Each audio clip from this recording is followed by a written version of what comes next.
So I'm here in CLO. To create the bell frame, first I'm going to this polygon tool, click on one.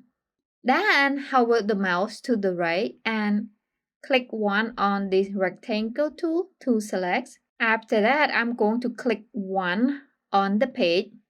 This will bring this create rectangle window, and based on our measurement, the bell frame width is 6.5. By the way, guys, this is in centimeter. If you guys not yet have centimeter, please go and see the links below this video. I have the video on how to change the unit in CLO, okay? So back to the frame size, the width is 6.5. Then the height, we want it to be 5 centimeter.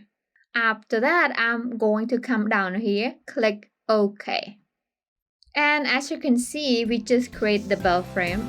Hi, I'm Rose Willie from encoderfashion.